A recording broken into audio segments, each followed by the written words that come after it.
भवतारिणी कृपाकरिणी तू माँ जगदम्ब।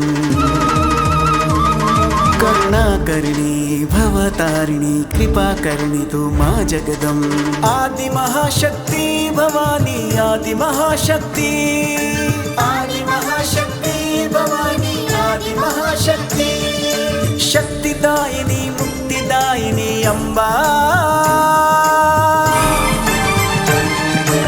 आदि महाशक्ति आदि महाशक्ति, आदि महाशक्ति आदि महाशक्ति, आदि महाशक्ति। करुणाकरिणी भवतारिणी कृपाकरिणी तू माँ जगदम्ब। करुणाकरिणी भवतारिणी कृपाकरिणी तू माँ जगदम्ब।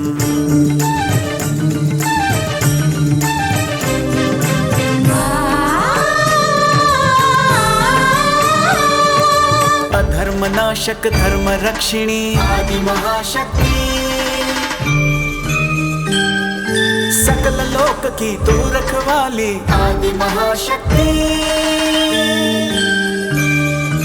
दानव भंजनी मानव रक्षिणी आदि महाशक्ति, जग उद्धारिणी है जगदीश्वरी आदि महाशक्ति।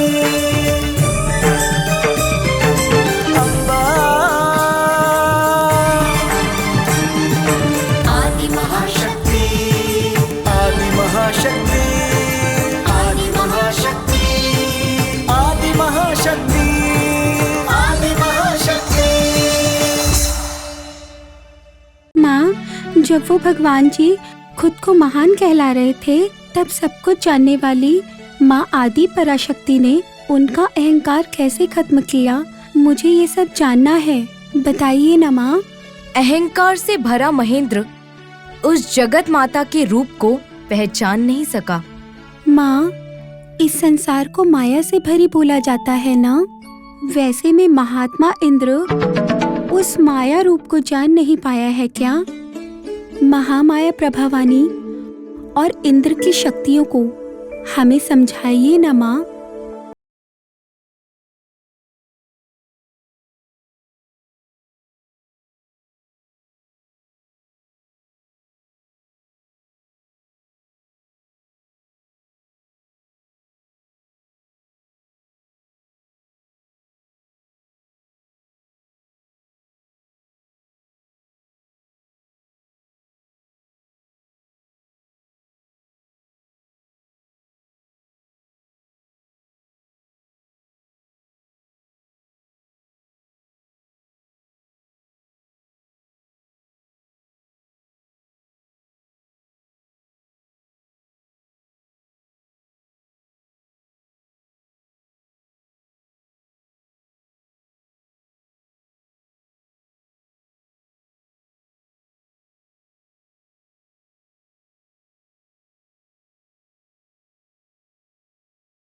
ये कौन से वेद के ध्वनि हमें सुनाई दे रहे हैं? इतनी श्रद्धा, निरंतर पूजा से अष्ट दिशा के पालन करता उनके अधिपति महेंद्र के बारे में बता रहे हैं। दसों दिशा में ये नाद गूंज रहा है। सबको पता होना चाहिए महिषासुर का अंत इस स्वर्ग के अधिपति देवेंद्र के निदर्शन में ही हुआ है। ये सबको पता होना चाहिए।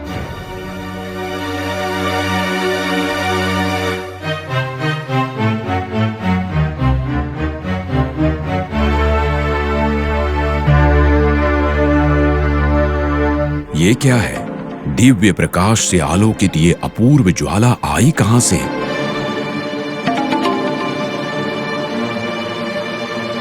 लेकिन ये अद्भुत है।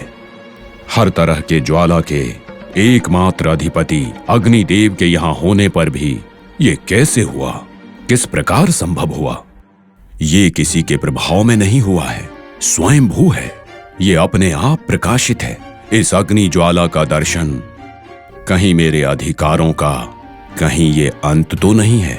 इसका क्या प्रयोजन हो सकता है? मित्र अग्निदेव, समस्त जगत को रोशनी देने वाले आप यहाँ पर हो, फिर भी आप उस प्रकाशित ज्वाला चक्र को क्यों देख रहे हो? या फिर आपने उस ज्वाला चक्र को खुद बनाया है? नहीं नहीं, इस ज्वाला चक्र को मैंने नहीं बनाया है। मेरी अनुमति के बिना समस्त सृष्टि में एक छोटी सी भी ज्वाला प्रकाशित नहीं होती जो स्वयं मुझे यानी अग्निदेव को आश्चर्यचकित कर दे। ऐसी अग्नि ज्वाला का आविर्भाव कैसे हुआ होगा? ये सही है अग्निदेव, अष्टदिक्पालक में उच्च स्थान पर हो, सृष्टि के आविष्कार में मुख्य हो, समस्त सृष्टि के जीवों के जीवन का मूल हो आप। महातेजोवत अग्निदेव के मुख से ऐसी वाणी निकल रही है। वायुदेव, मेरे हिसाब से मुझे समर्पित हुए कार्य में मेरी आज्ञा के बिना कुछ हुआ तो मैं कदापि कुछ भी किए गए आवाहन को सहन नहीं करूंगा, परंतु आज मेरे सामने तुम्हारी आज्ञा के बिना एक ज्वाला चक्र प्रकाशित होकर तुम्हारी अथाह शक्तियों का अवमान कर रहा है। ये अवमान है, घोर अवमान है। वायुदेव, इस अग्नि ज्वाला को भस्म करने में मुझे एक क्षण नहीं लगेगा। अग्निदेव, प्रचंड अग्नि के ज्वाला से उस चक्र का तेज हीन करके उस चक्र का सर्वनाश कर दीजिए। मैं अष्टदिक्पालों में प्रमुख हूँ, सर्वस्व सृष्टि का आधार हूँ मैं। आपकी आज्ञा का पालन कर सकूं इतनी शक्ति है। उस ज्वाला चक्र का उद्भव कैसे हुआ, उस ज्वाला चक्र का आविष्कार किसने किया, ये जानने से पहले उस ज्वाला चक्र को भस्म करने की शक्ति हम में नहीं है, ये इस देव गुरु का अभिप्राय है। मतलब हमसे बढ़कर दूसरी शक्ति है क्या? अष्टदिक्पालों का राजा हूँ, अग्निदेव, वायुदेव। हमारा मजाक उड़ाने वाले उस शक्ति का नाश इसी वक्त होना चाहिए। वायु में बसकर अग्नि के प्रकाश से प्रकाशित हुआ और हमारे इच्छा के विरुद्ध बना वो चक्र अभी के अभी भस्म होना चाहिए। उसके विनाश का नाद संसार में गूंजना चाहिए। ओ ज्वाला चक्र, कौन हो तुम? अगर तुम्हें राक्षसों ने बनाया है और यहाँ पर भेजा है तो इसी क्षण तुम वापस पाताल लोक चले जाओ, नहीं तो मुनि जनों की तपस्या की शक्ति से तुम्हें भस्म कर दिया जाएगा। किंतु अगर किसी क्षुद्र शक्ति ने भेजा है तो इसी समय भस्म हो जाओ, ये मेरी आज्ञा है।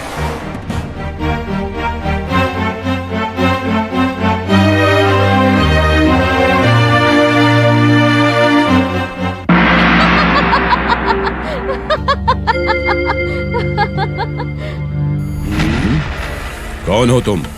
मैं कौन हूँ ये तुम्हें क्यों जानना है? उस ज्वाला चक्र को देखकर तुम भयभीत क्यों हो रहे हो? समस्त सृष्टि को प्रकाशित करता हूँ मैं। बिना मेरी अनुमति के ना तो कोई ज्वाला उत्पन्न हो सकती है और ना ही बुझ सकती है। अच्छा, ऐसी बात है। कौन हो तुम, बताओ। अष्टदिक्पालों में मैं प्रमुख हूँ, सृष्टि में सर्वाधिक तेजोवंत हूँ, सकल जीवों का आधारभूत कारण अग्निदेव हूँ मैं। अच्छा, सकल जगत के निर्माण में तुम्हारा ही हाथ है क्या? हाँ, मेरा ही हाथ है। इस समस्त सृष्टि में रोशनी प्रकाशित होने का कारण तुम ही हो क्या? बस प्रकाशित ही नहीं, सृष्टि के लय के समय किसी भी वस्तु को एक क्षण में भस्म करने वाला शक्तिशाली हूँ। आहा, क्या तुम किसी भी वस्तु को भस्म कर सकते हो? संदेह है क्या? नहीं नहीं, संदेह नहीं है और तुम पर भरोसा भी है। तो फिर?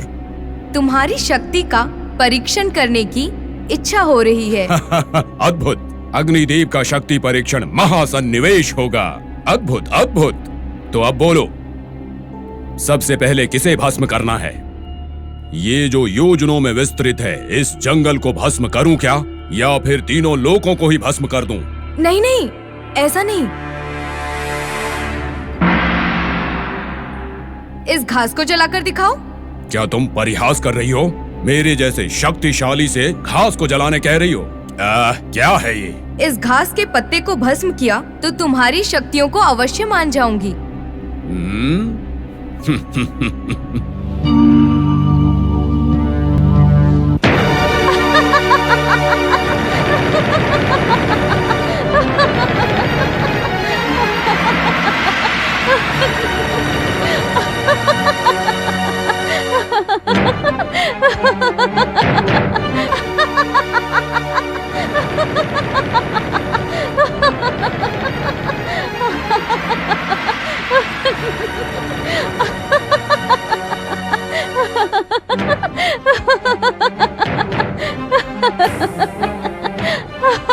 सभी देवताओं के अधिपति हो, अष्टदिक्पालकों के भी शासन करता हो, सभी लोकवासियों की प्रार्थनाओं को फलित करने वाले आप हो। उस ज्वाला अग्नि को कोई नुकसान नहीं हो, इसलिए मेरी विनती है। उस शक्ति से भयभीत होने के लिए और 2 कदम पीछे लेने के लिए। देवेंद्र साधारण पुरुष नहीं है देवी।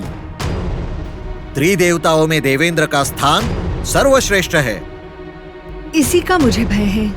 अमरावती में देवेंद्र की उपस्थिति में आपका डर उचित नहीं है देवी। ये हमारे पद का अवमान है। दूर से दर्शन देने वाली उस शक्ति को आपने उकसाया तो। हाँ, उकसाया तो। देवी, उस ज्वाला चक्र का विनाश हमारे ही हाथों में है, इसलिए वायुदेव और अग्निदेव को वहां भेजा है। पर वो महाशक्ति हैं। चमकता हुआ वो चक्र एक महाशक्ति है। वो जो भी शक्ति है, मेरे वज्र से उसके टुकड़े टुकड़े करके मैं उसका अंत कर सकता हूँ। स्वामी, आप जो कह रहे हैं क्या वो संभव है? अपने शब्दों से देवेंद्र की वीरता का अवमान मत करो। आपकी इच्छा देवेंद्र के प्रताप पर लगा हुआ दाग है। जब हम इतने पराक्रमशाली है देवी, सारे देवतागण हमारे साथ है, तो हमें भय किस बात का? समस्त देव सेना युद्ध में जीत का शंखनाद करने के लिए तैयार है, तो हमें कौन हरा सकता है? हमारा जीत उत्सव देख के शत्रु के दिल में भय की ज्वाला उकसानी चाहिए। हमारे जीत के बारे में सोचकर शत्रु का हृदय कांपना चाहिए। बिना संदेह मेरे वज्र से संपूर्ण असुर जाति का विनाश कर दूंगा। अब कहो देवी, इस भय का कोई अर्थ है क्या? आपको भयभीत होने की कोई आवश्यकता नहीं। स्वामी, हम आपका विजय ही चाहते हैं। हमारा विजय कोई नहीं रोक सकता देवी। व्यर्थ में चिंता करने की कोई आवश्यकता नहीं। आप आराम से जाकर चौसर खेलिए।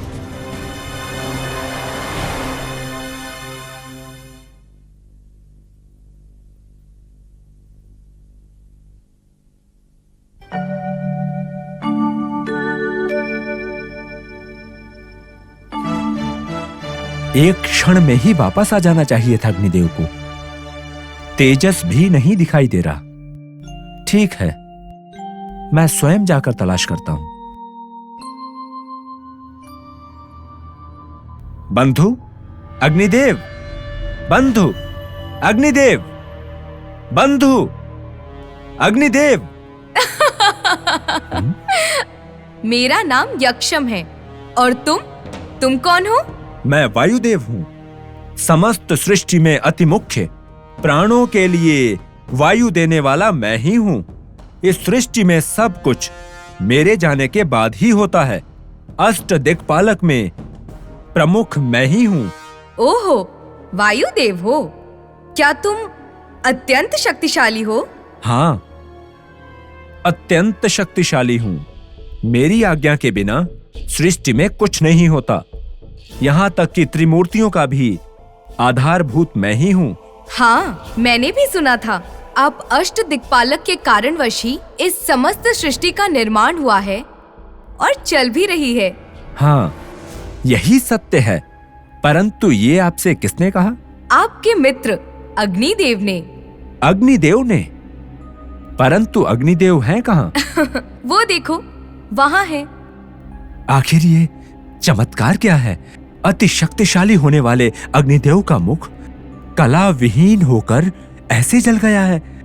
मुझे यकीन नहीं हो रहा। स्वयं अपने नेत्रों से देखने के पश्चात भी आपको यकीन नहीं हो रहा है? अग्निदेव की इस हालत का कारण जो भी हो और कहीं भी हो, उसे क्षमा नहीं किया जाएगा। अग्निदेव के इस हालत के कारण जब वो स्वयं है, तो आप बीच में आकर क्या करेंगे वायुदेव? क्या कहा? इसका कारण वो स्वयं है? वो कैसे?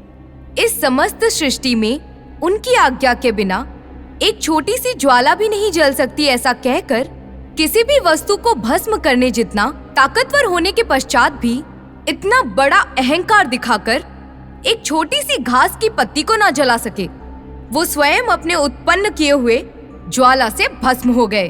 क्या कहा? एक छोटी सी घास की पत्ती को नहीं जला पाए? वायुदेव, आप भी अत्यंत शक्तिशाली और बलवान होना, उसमें संदेह की बात क्या है? नहीं, संदेह नहीं है। आपकी शक्ति को परीक्षण करने की इच्छा हो रही है। क्या कहा? मेरी शक्ति की परीक्षा? नहीं, परीक्षा देने के लिए नहीं, देखने के लिए। आप आज्ञा तो दीजिए। गगन को छूने वाले उस पर्वत को उड़ाकर 7 समुद्रों के पार फेंक दूं क्या? या फिर एक भयंकर विनाशकारी प्रलय का आयोजन करूं? नहीं नहीं, किसी भी भयंकर प्रलय को बनाने की आवश्यकता नहीं है। इस घास की पत्ती को हिलाने का प्रयत्न करो। बस। क्या कहा? इस घास की पत्ती हाँ, इस घास की पत्ती को। को? ये लो, अभी करता हूँ।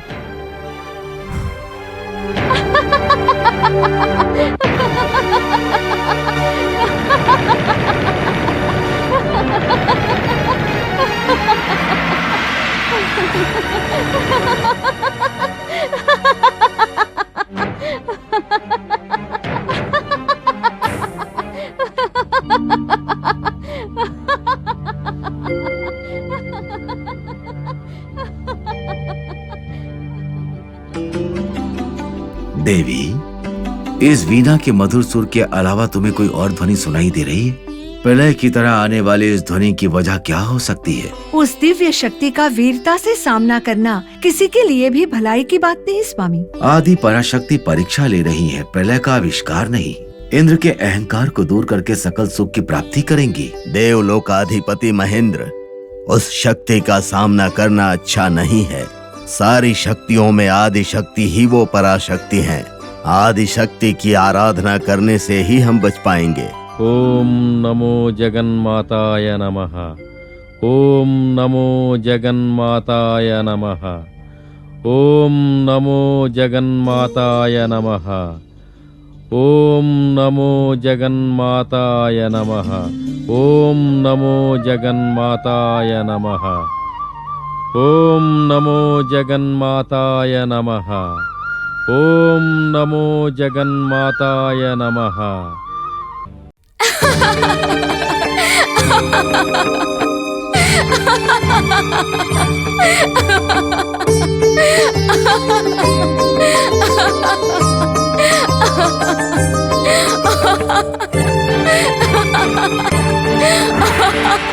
अग्निदेव, वायुदेव, हमारी भूलों को क्षमा करें माँ। माँ जगत माता, हमारी भूलों को क्षमा कर दें। अग्निदेव, वायुदेव, आप सब इस जगत अभिनय में केवल पात्रधारी हो, सूत्रधारी नहीं। आपने जो तेजस देखा है वही मेरा रूप है, वही परब्रह्मा है, वही माया रूप है। ब्रह्मा विष्णु महेश मेरे गुणों के समानित हैं और कोई नहीं। प्रजोगुण के प्रतीत ब्रह्मा है तो सप्तगुण के प्रतीत विष्णु मूर्ति हैं। शिव तमोगुण के व्यापक हैं। तूला ब्रह्मा है, सूक्ष्म शिव और केशव है। मेरा रूप सबके समान है। वायुदेव, माया रहित ही सगुण है। जो माया है वही निर्गुण है। कर्म का पालन करने वाले, त्रिमूर्तियों को भी कार्य करने की दिशा देने वाली मैं ही हूँ। अग्नि का जलना, वायु का बहना, सूर्य का उदय होना, विष्णु का पालन करना, ये केवल मेरी ही प्रेरणा है। ये सब तुम अपनी शक्तियाँ समझकर माया के प्रभाव में विलीन होकर जब अहंकार से दुर्व्यवहार करोगे तो उस अहंकार को तोड़ने के लिए मैं ही ऐसे खेल रचती हूँ। इसलिए अहंकार को बढ़ावा न देते हुए सच्ची भक्ति से मेरी आराधना करके मेरी शरण में आने वालों को मैं वरदान देती हूँ। अब आप अपने अहंकार को त्याग कर अपने कर्तव्य को सकारात्मकता से कीजिए। आपका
आदि महाशक्ति, आदि महाशक्ति, आदि महाशक्ति, आदि महाशक्ति।